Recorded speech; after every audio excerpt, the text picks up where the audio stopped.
দুনিয়ার হিসাব থেকে আখিরাতের হিসাবটা একটু ভিন্ন রকম হয়, উল্টা রকম হয়। দুনিয়ায় আমরা হিসাব করি যে মানুষ যত কম হয় ভাগ তত বেশি পাবো, তাই না? দুনিয়ার হিসাব হলো যে 1000 টাকা ভাগাভাগি হবে, যদি আমরা 2 জন থাকি 500 করে পাবো, 10 জন হলে 100 করে পাবো, 20 জন হলে 50 টাকা করে পাবো, লোক যদি হয় 100 জন তাহলে 10 টাকা করে পাবো। অর্থাৎ মানুষ যত বাড়বে ভাগ তত কমবে। এটা হলো দুনিয়ার হিসাব। আখিরাতের হিসাব হলো উল্টা। আপনার মসজিদে জামাতে যদি 100 মানুষ হয় তাহলে যত সওয়াব, জামাতটা যদি 200 মানুষের হয় সওয়াব আরো বেশি। জামাতটা যদি 500 মানুষের হয় সওয়াব আরো বেশি। জামাত যত বড় হবে সওয়াব তত বেশি হবে। এই জন্য রাসূল সাল্লাল্লাহু আলাইহি ওয়াসাল্লাম একদিন একজনকে শুনলেন, সে দোয়া করতেছে যে আল্লাহ, আপনি আমাকে আর আমার সাথে আল্লাহর রাসূল আমাদের 2 জনকে আপনি মাফ করে দেন, আমাদের 2 জনকে আপনি মাফ করে দেন, জান্নাত দিয়ে দেন। তো নবী আকরাম সাল্লাল্লাহু আলাইহি ওয়াসাল্লাম তাকে বললেন যে তুমি তো অনেক প্রশস্ত জিনিসটাকে সংকীর্ণ করে দিলা, অনেক প্রশস্ত জিনিসটাকে সংকীর্ণ করে ফেললাম। এইভাবে দোয়া করবা না। দোয়া যখন করবা সারা দুনিয়ার সকল মুসলমানদের জন্য দোয়া করবা।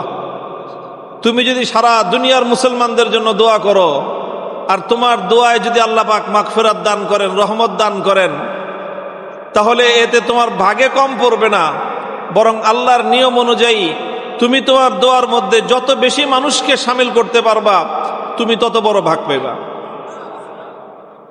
হিসাব হলো এইটা, দুনিয়া এবং আখিরাতের উল্টা হিসাব। তো এই জন্য আমাদের ভাই চিন্তা করছেন যে মাদ্রাসার ভিত্তিপ্রস্তর স্থাপন হবে, অনেক বড় একটা কাজের সূচনা হবে। তো এই কাজের সওয়াব তো ওনারা পাবেন, এই যে কয়েকজন উদ্যোগ নিছেন। তো ওনারা অল্প মানুষ মিলে যদি করেন তো সওয়াব অল্প হবে, আর অনেক মানুষকে যদি এটার সাথে শরীক করেন, মানুষ যত বেশি সওয়াব তত বেশি, সবার ভাগও তত বড় করে হবে। হিসাবটাই অন্যরকম। আমার আব্বাজান শাইখুল হাদিস রহমতুল্লাহ আলাইহি বলতেন, ছোট পুকুরে মাছ ছোট হয়, আর ওই মাছটাই বড় পুকুরে থাকলে অনেক বড় হয়। কথা বলেন ঠিক কিনা? মাছ পুকুর যত বড়, মাছ দৌড়ায় তত বেশি, মাছ বড় হয় তত বেশি। এই জন্য যে কোনো নেক কাজের মধ্যে যত বেশি মানুষকে আপনি শামিল করতে পারবেন তত বেশি সওয়াব হবে ইনশাআল্লাহ। তো এই জন্য আজকের এই আয়োজনে আমি শুকরিয়া আদায় করতেছি মুহতারাম মাওলানা হাসান জামিল সাহেব দামাত বারাকাতুহুমুল আলিয়ার, যে তিনি আমাদেরকে এটার সাথে শরীক করেছেন। আল্লাহর উত্তম বিনিময় ওনাকে দান করেন। বৃষ্টি ভেজা এই দিন, আবার কোন সময় ঝপঝপ বৃষ্টি শুরু হয়ে যায়, এই জন্য কথা লম্বা বলা যাবে না। অল্প কয়েকটা কথা আমি আপনাদের সম্মুখে আরজ করব। আমি কোরআনে কারীমের সূরাতুল বাকারা থেকে 3টি আয়াত তেলাওয়াত করেছি। ঠিক আজকের এই প্রসঙ্গের সাথে মিলে যায় এরকম একটা বিষয় হঠাৎ আমার মনে পড়ল। আস্তে আস্তে তো এই আয়াতগুলি তেলাওয়াত করলাম আপনাদের সামনে। এটা এমন একটা ভিত্তিপ্রস্তর স্থাপনের সময়ে নাজিলকৃত আয়াত। ঠিক আজকে যেরকম আল্লাহর জন্য, আল্লাহর কোরআনের শিক্ষার জন্য একটা ঘরের ভিত্তিপ্রস্তর দেওয়া হচ্ছে, স্থাপন করা হচ্ছে, ঠিক এরকম একটা বা এর চেয়েও আরো অনেক মহৎ, আরো অনেক বড় একটা বরকতময় কাজের এরকম একটা ঘর নির্মাণ করার ভিত্তিপ্রস্তর স্থাপন উপলক্ষে আল্লাহ পাক কোরআনের এই আয়াতগুলো নাজিল করেছেন। وَإِذْ يَرْفَعُ إِبْرَاهِيمُ الْقَوَاعِدَ مِنَ الْبَيْتِ وَإِسْمَاعِيلُ رَبَّنَا تَقَبَّلْ مِنَّا إِنَّكَ أَنْتَ السَّمِيعُ الْعَلِيمُ। এই লোকরে তো একটু নিয়ন্ত্রণ করা যায় না। আচ্ছা ঠিক আছে, আমার একটু এত বুঝতেছি। তো যাই হোক, তো আল্লাহ পাক রব্বুল আলামিন এই আয়াতটা নাজিল করেছেন কি উপলক্ষে? পৃথিবীতে সবচেয়ে মহৎ, সবচেয়ে বরকতময় যে ঘর, সেই ঘরের যখন ভিত্তিপ্রস্তর স্থাপিত হচ্ছে, সেই ঘরটা যখন নির্মিত হচ্ছে, আল্লাহ পাক সেই সময়কার প্রেক্ষাপট বর্ণনা করতেছেন। বলতে পারেন এই পৃথিবীতে সবচেয়ে মূল্যবান, সবচেয়ে দামি, সবচেয়ে বরকতময় ঘর কোনটা? বাইতুল্লাহ, কাবা শরীফ। বাইতুল্লাহ শরীফের চেয়ে দামি কোনো ঘর আছে দুনিয়াতে? আছে? আরে দুনিয়াতে তো দূরের কথা, আখিরাতেও জান্নাতের মধ্যে বাইতুল্লাহর চেয়ে দামি কোনো ঘর নাই। বাইতুল্লাহর চেয়ে দামি কোনো ঘর জান্নাতের মধ্যেও নাই।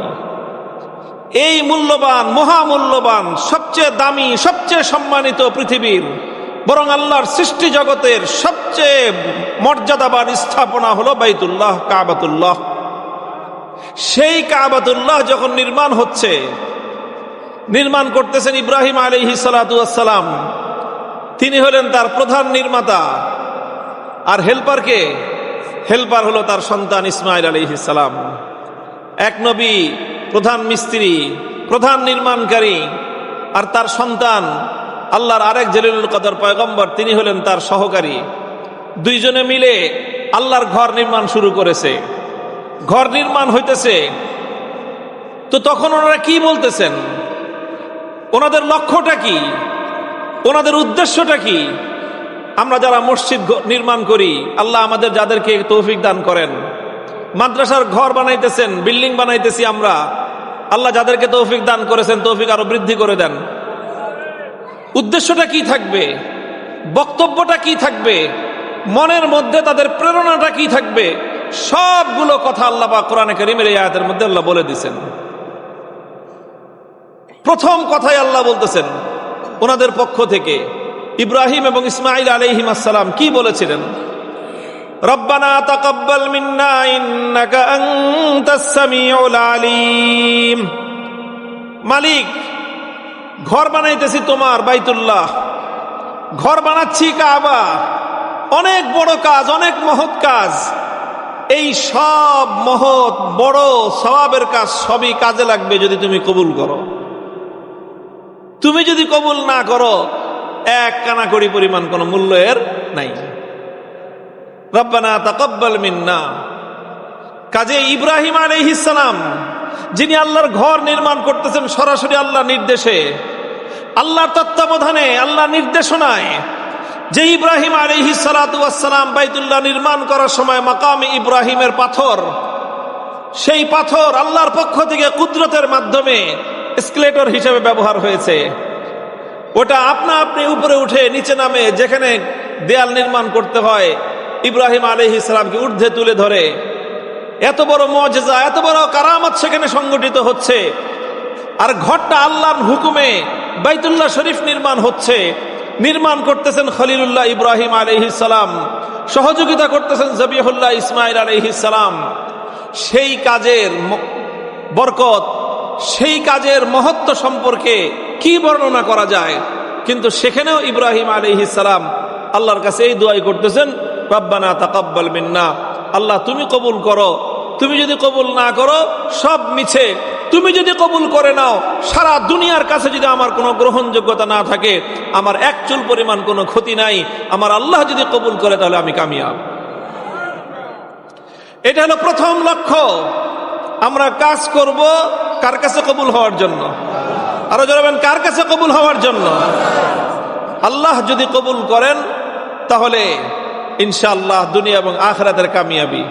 আর আল্লাহর কাছে যদি কবুল না হয়, আকাশ ছোঁয়া ইমারত নির্মাণ করলেন, চোখ ধাঁধানো মসজিদ বানালেন, আল্লাহর কাছে যদি কবুল না হয় তাহলে এই মসজিদ, এই মাদ্রাসা, এই বিল্ডিং, এই ইমারত সবটাই মিছে, সবটাই বৃথা। এই জন্য আল্লাহর কাছে যেন কবুল হয়, এটার জন্য খুব কান্নাকাটি করতে হবে, এটার প্রতি খুব লক্ষ্য রাখতে হবে। ওলামায়ে কেরাম বর্ণনা করবেন, আলেমদের কাছ থেকে শুনবেন আপনারা এই সকল বিষয়ে, যে কি কি কারণে বান্দার আমল কবুল হয় আর কি কি কারণে বান্দার আমল আল্লাহর কাছ থেকে রদ হয়ে যায়, আল্লাহর প্রত্যাখ্যান করেন, আল্লাহ কবুল করেন না, ফিরায় দেন। কি কি কারণে? সবচেয়ে বড় কারণ, যেই কারণে আল্লাহ পাক রব্বুল আলামিন বান্দার আমল, যত বড় আমল হোক, আল্লাহর কাছে এক কানাকড়ি পরিমাণ মূল্য থাকে না, বরং আল্লাহ এটাকে মুখের উপর ছুঁড়ে মারেন। এর সবচেয়ে বড় কারণ যেটা, সেটা হলো আল্লাহর জন্য যেই কাজ করার, সেই কাজ যদি কোনো মানুষ মানুষকে দেখানোর জন্য করে, যেই কাজ কার জন্য বলেন, কার জন্য? নামাজ কার জন্য? রোজা কার জন্য? মসজিদ নির্মাণ কার জন্য? মাদ্রাসা নির্মাণ কার জন্য? দান সদকা কার জন্য?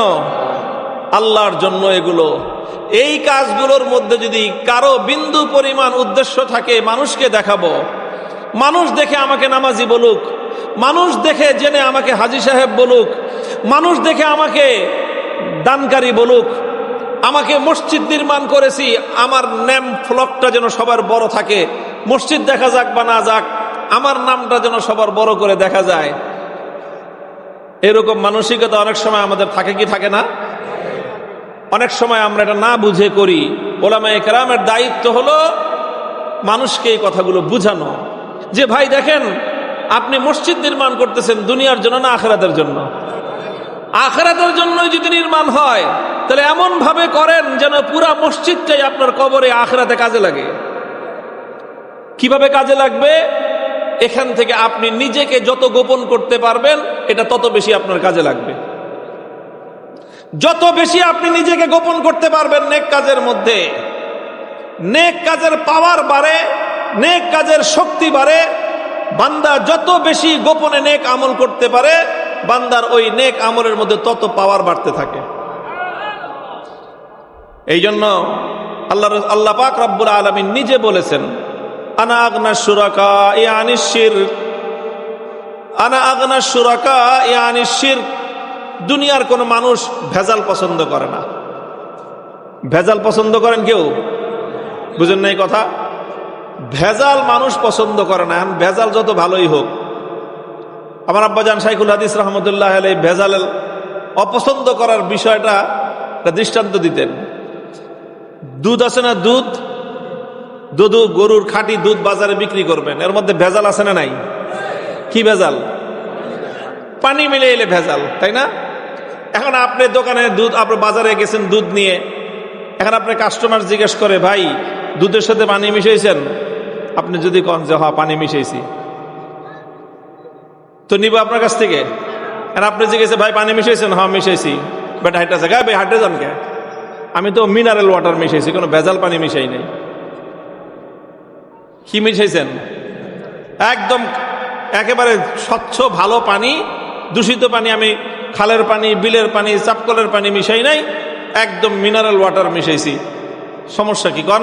এত দুধ আর পানি দুটোটাই খাঁটি, নিয়ে যান। নিবে? আমি বাটা পানি কিনতে আইছি না দুধ কিনতে আসছি? আপনি দুধের কাস্টমার কি আপনি মিনারেল ওয়াটারের ওয়াজ করলেও এই দুধ কিনবে? মিনারেল ওয়াটার মিশানো দুধ? কয় বেটা আমি যখন মিনারেল ওয়াটার কিনবো আমি দোকান থেকে কিনবো, আমি তোমার কাছ থেকে তো পানি কিনতে আসি না, কি কিনতে আসছি? দুধ কিনতে আসছি। তো দেখেন, দুধটা যেরকম দামি, মিনারেল ওয়াটারটাও কিন্তু একেবারে দাম ছাড়া জিনিস না। মিনারেল ওয়াটারের দাম আছে না নাই? ছোট্ট একটা বোতল 15 টাকা, পানি 20 টাকা, এতটুকু একটা ছোট বোতল। তাহলে এই ছোট বোতলের 20 টাকার পানি যদি আপনি আধা কেজি দুধের সাথে মিশান, আধা কেজি দুধের দাম 40 টাকা, সেই দুধের সাথে আপনি 20 টাকার পানি মিশায় আপনি যদি এখন বলেন যে এই তো আপনি আমার 60 টাকা দেন, কোনো পাগল আছে যে ওই দুধ মিনারেল ওয়াটার মিশানো দুধ কিনবে? কেন কিনবেন না? আরে ভেজাল হলো কোথায়? মিনারেল ওয়াটার দিছে রে ভাই, ভেজাল কোথায়? ও তো আর আপনারা তো আর দূষিত পানি দেয় নাই। দূষিত পানি দিছে? আপনাকে ওই নদীর থেকে, পুকুর থেকে উঠে পানি দিছে? সে তো দিছে একদম মিনারেল ওয়াটার, একেবারে পিওর পানি। এরপরও বলবেন যে না ভাই এত তোমার ওয়াশ করা লাগবে না, তুমি আরেকজনের কাছে বেচো, আমি তোমার দুধ কিনব। কথা বলেন ঠিক কিনা? কারণ আমি এখন পানি কিনতে আসি নাই, মিনারেল ওয়াটার কিনতে আসি নাই, আমি আসছি দুধ কিনতে। দুধ একদম পিওর দুধ দিবি, আমি দুধ কিনবো 80 টাকার জায়গায় প্রয়োজন 90 টাকা দিব। পানি মিশাইছো, আমি ওই দুধ 50 টাকা দিয়েও কিনবো না। কারণ দুনিয়ার কোনো মানুষ যেই জিনিস চাইবেন সেই জিনিসের সাথে অন্য জিনিসের মিশ্রণ কেউ পছন্দ করে না। আল্লাহ বলেন দুনিয়ার কোন মানুষ যেরকম অরিজিনাল জিনিসের সাথে ডুপ্লিকেট জিনিসের মিশ্রণ পছন্দ করে না, যেটাকে ভেজাল বলা হয়, অরিজিনাল জিনিসের সাথে ডুপ্লিকেটের মিশ্রণ যেরকম কেউ পছন্দ করে না, আল্লাহ বলেন এই কায়নাতের মধ্যে অরিজিনালের সাথে ডুপ্লিকেটের মিশ্রণ যারাও পছন্দ করে তার মধ্যে সর্বপ্রথম নাম হলো আল্লাহ। আল্লাহ সবচেয়ে বেশি অপছন্দ করেন, আল্লাহ এটাকে সবচেয়ে বেশি অপছন্দ করেন। নামাজ পড়বি তুই, তোর 100 রাকাত পড়ার দরকার নাই, 2 রাকাত পড়, কিন্তু পিওর নামাজ শুধু আমার জন্য পড়বি, শুধু আমার জন্য পড়বা। তুমি 2 রাকাত পড়ো, তোমার অত নামাজ পড়ার দরকার নাই। আর তুমি 100 রাকাত ঠুকাইতেছ, কিন্তু তুমি আল্লাহর জন্য না পড়ে পড়তেছ যে দুনিয়ার মানুষ দেখুক যে শবে বরাতে নামাজ পড়তে পড়তে পড়তে পড়তে আমি মাথার মধ্যে কপালের মধ্যে দাগ ফলায় ফেলাইছি। তুমি যখন মানুষকে দেখানোর জন্য নিয়ত করলা, তোমার এই 100 রাকাত নামাজের আল্লাহর কাছে 1 কানাকড়ি পরিমাণ মূল্যও নাই। তুমি লক্ষ কোটি টাকা দান করেছো, লক্ষ না 100 কোটি টাকা, 1000 কোটি টাকা তুমি দান করেছো, কিন্তু সেই দানের মধ্যে আল্লাহর সন্তুষ্টির উদ্দেশ্য নেই।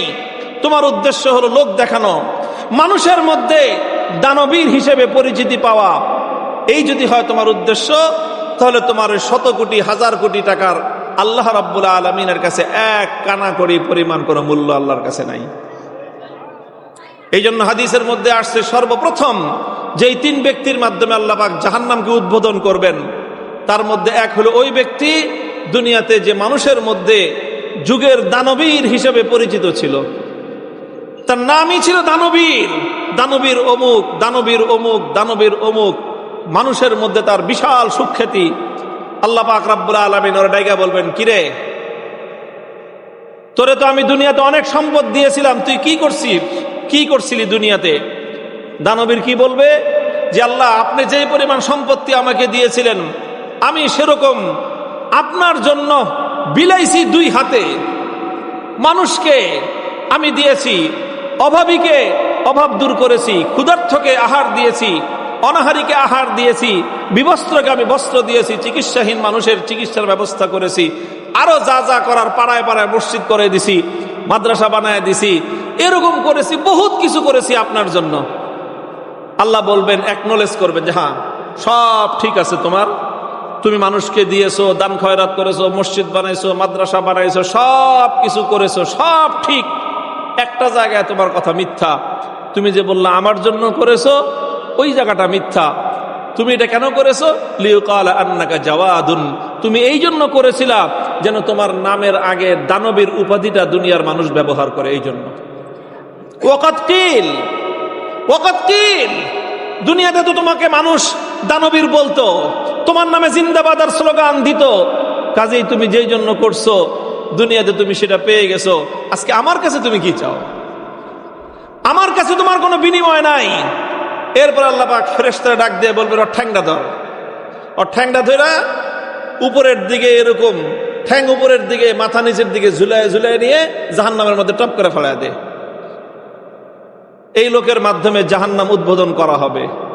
এর লক্ষ কোটি টাকার দান খয়রাত তাকে জাহান্নামে নিয়ে গেল। কেন? সে আল্লাহর জন্য করে নাই। রব্বানা তাকাব্বাল মিন্না ইন্নাকা আনতাস সামিউল আলিম। মুহতারাম হাজিরিন, এটা খুবই জরুরি একটা বিষয়। আমরা উলামায়ে কেরাম অনেক সময় মানুষকে এই গুরুত্বপূর্ণ বিষয়টার দিকে আমরা দৃষ্টি আকর্ষণ করি না, বলি না। আমরা মনে করি মানুষটা কষ্ট পেতে পারে, তার হৃদয়টা ভেঙে যেতে পারে, সে দান করতে অনুৎসাহিত হতে পারে। আল্লাহর কসম খেয়ে বলি, যদি আমরা একজন মানুষের হৃদয় ভেঙে যেতে পারে, সে দান করতে অনুৎসাহিত হতে পারে, এই চিন্তা করে যদি আমি তাকে ইখলাসের নসিহত করতে যদি আমি বিরত থাকি, আমি কশ্চিনকালেও তার কল্যাণ করলাম না, বরং আমি তার অনেক বড় অকল্যাণ করলাম। এই জন্য আল্লাহ পাক রব্বুল আলামিন ইব্রাহিম আলাইহিস সালাতু ওয়াস সালামের এই ঘটনার মাধ্যমে দুনিয়ার মানুষকে শিক্ষা দিয়েছেন, যে কোনো কাজের আপনি যখন ভিত্তি রাখবেন, কাজ করবেন, সেই কাজের মধ্যে আপনার প্রথম লক্ষ্য আর উদ্দেশ্য থাকবে, একটাই ভয় থাকবে যে আল্লাহ করতেছি তো আপনি কবুল করেন। আপনি যদি কবুল না করেন তো সব বেকার। আকাশ ছোঁয়া বিল্ডিং আল্লাহ যদি কবুল না করে দাম নাই। দৃষ্টিনন্দন ভবন আল্লাহ যদি কবুল না করে দাম নাই। চমৎকার আপনার ক্যাম্পাস, বিশাল সুন্দর সুন্দর বাগান, কি সুন্দর দেখতে মাদ্রাসা, মসজিদ, প্রতিষ্ঠান, আল্লাহ যদি কবুল না করেন কোনো দাম নাই। এই জন্য আমাদের প্রথম লক্ষণীয় বিষয় হবে আল্লাহ যতটুকু করার তৌফিক দিচ্ছেন সেটা যেন আল্লাহর কাছে কবুল হয়, সেই বিষয়ে চেষ্টা করা। এক নম্বর কথা। দুই নম্বর যে দোয়া ইব্রাহিম আলাইহিস সালাম করলেন, রব্বানা ওয়াজআলনা মুসলিমাইনি লাকা ওয়া মিন যুররিয়্যাতিনা উম্মাতাম মুসলিমাতাল লাক ওয়া আরিনা মানাসিকানা ওয়া তুব আলাইনা ইন্নাকা আনতাত তাওয়াবুর রহিম। ইব্রাহিম আলাইহিস সালাম বললেন যে আল্লাহ, আপনার ঘর বানাইতেছি, মসজিদ বানাইতেছি, এরকম যেন না হয় মসজিদ বানায় দিয়ে গেলাম, তোমরা নামাজ পড়ো, আমার তো আর নামাজের দরকার নাই, কারণ আমি মসজিদ বানায় দিছি, এখন আমার এই মসজিদে 1000 মানুষ নামাজ পড়ে, সব মানুষের সব তো আমি পাবো, কাজে আমার আর নামাজের দরকার কি? কি বলেন, এটা চলবে? আরেকজনের নামাজ, এটা হলো বোনাস পয়েন্ট, এটা হলো কি সুন্দর দৃষ্টান্ত, হলো এটা হলো একটা শূন্য, এগুলো এক একটা শূন্য। আরেকজনের নামাজ এটা শূন্য। আপনি আরেকজনকে রোজা রাখার জন্য ইফতারি খাওয়াইছেন, সেহরি খাওয়াইছেন, আরেকটা শূন্য যুক্ত হলো। এবার নিজে যদি নামাজ পড়েন, নিজে নামাজ পড়ে আপনার এক নেকি অর্জন হলো, আরেকজনের নামাজের ব্যবস্থা করে দিলেন, একটা শূন্য এসে যুক্ত হলো, একের সাথে শূন্য যুক্ত হয়ে কত হলো? 10 হয়ে গেল। আরেকজনকে রোজার জন্য ইফতারি করাইলেন, সেহরি খাওয়াইলেন, আরেকটা শূন্য যুক্ত হয়ে কত হলো? 100 হলো। একজন অভাবী মানুষকে দান খয়রাত করে আপনি তার অভাব পূরণ করে দিলেন, তার জীবনের অনেক প্রয়োজন পূরণ করে দিলেন, আরেকটা শূন্য যুক্ত হলো, কত হলো? 1000। আর আপনি নিজে নামাজ পড়লেন না, শুরু দিয়ে 1 নাই, বাকি কত থাকলো? কয়টা শূন্য? 3টা শূন্য একসাথে থাকলে কি বলে? বড় বড় 3টা ঘোড়ার ডিম। বড় বড় 3টা ঘোড়ার ডিম। এই ঘোড়ার ডিম দিয়ে কোনো কাজ হবে না যদি আপনার নিজের বুনিয়াদ, মৌলিক জিনিসটা নিজের না থাকে, তাহলে ফাও আর বোনাস দিয়ে আগানো যায় না। কথা ঠিক কিনা? এই জন্য ইব্রাহিম আলাইহিস সালাম এই দোয়া করতেছেন, রব্বানা ওয়াজআলনা মুসলিমাইনি লাক, আল্লাহ আমাদেরকে দিয়ে আপনি আল্লাহর ঘর বানাইতেছেন, আমরা যেন মুসলমান হিসেবে, এই ঘরের আবাদকারী হিসেবে দুনিয়াতে সর্বপ্রথম 2 বাপ বেটা হিসেবে আমরা কাজ করতে পারি। আল্লাহ সে তৌফিক দান করেন। যারা মাদ্রাসার নির্মাণ কাজে অংশগ্রহণ করতেছেন, আপনাদের প্রথম শপথ হতে হবে, আমি মাদ্রাসা নির্মাণ করতেছি, আমরা মাদ্রাসার বুনিয়াদ স্থাপন করতে আমরা অংশগ্রহণ করতেছি। আমরা যেরকম আল্লাহর দ্বীনের কাজের জন্য আমরা ভিত্তিপ্রস্তর স্থাপন করতেছি, এই দ্বীনের কাজের জন্য দ্বীনের সৈনিক হিসেবে সর্বপ্রথম আমি আমার বাপ বেটা সহ আমরা বুক টান করে দাঁড়ায় গেলাম। আল্লাহ কবুল করেন। নিজে অংশগ্রহণ করতে হবে, শুধুমাত্র দান খয়রাত দিয়ে নয়, নেক আমলের মধ্যে। মসজিদ বানায় দিয়ে দায়িত্ব শেষ নয়। আপনার নির্মিত মসজিদের মধ্যে 1000 লক্ষ কোটি মানুষ নামাজ পড়বে, সবার নামাজের সওয়াব আপনি পাবেন, কিন্তু তার আগে আপনাকে নিজে নামাজি হইতে হবে। নিজে নামাজি হয়ে ওই 1 লাগান, এরপরে লক্ষ কোটি মানুষের নামাজের প্রত্যেকের একটা একটা করে শূন্য লেগে আপনার 1000 কোটিতে পরিণত হবে। নিজে নামাজ পড়বেন না, খালি মনে করবেন যে মসজিদ বানায় দিছি, বাস এটার দিয়েই আমি এই ধাক্কায় জান্নাত পার হয়ে চলে যাব। পারবেন? জান্নাতের ওই পারে গিয়ে পড়বেন, ওই পারে গিয়ে পড়বেন, জান্নাতের ভিতরে যাওয়া যাবে না। এই জন্য যাদেরকে আল্লাহ পাক রব্বুল আলামিন নেক আমল করার তৌফিক দান করেন, এরকম বড় বড় কাজ করার তৌফিক দান করেন, তাদের জন্য এটা খুব বেশি জরুরি যে আপনাদের অনেক বোনাস পয়েন্ট অর্জিত হচ্ছে, এই বোনাসটা কাজে লাগবে। আপনার যদি প্রিন্সিপাল অ্যামাউন্ট থাকে তাহলে বোনাসটা তার সঙ্গে যুক্ত হবে। প্রিন্সিপাল অ্যামাউন্ট যদি আপনার 0 হয়, সমস্ত বোনাস 0 হিসাবে থেকে যাবে, দুনিয়া আখিরাতে আপনার কোনো কল্যাণে আসবে না। এটা হলো 2 নম্বর কথা। 3 নম্বর কথা, এটা এখানে সবচেয়ে গুরুত্বপূর্ণ, ওয়া মিন যুররিয়াতিনা উম্মাতাম মুসলিমাতাল লাক। ইব্রাহিম আলাইহিস সালাম দোয়া করলেন, আল্লাহ আমি আর আমার পোলা, আমরা 2 জনই যেন শুধুমাত্র তোমার এই পথের শেষ ব্যক্তি না হই, বরং আমরা বাপ বেটা যেরকম তোমার ঘর নির্মাণ করতেছি, আমরা বাপ বেটা যেরকম তোমার বাইতুল্লাহ নির্মাণ করতেছি, আল্লাহ তোমার তৌফিকে ঠিক তোমার এই ঘর আবাদ করার জন্য আমাদের বংশক্রমে আমাদের সন্তান বংশের পর বংশ আমাদের বংশধারায় যেন তোমার এই ঘর আবাদ করার জন্য আল্লাহ নেককার সন্তান যেন আমাদের বংশধারায় পরিচালিত হয়।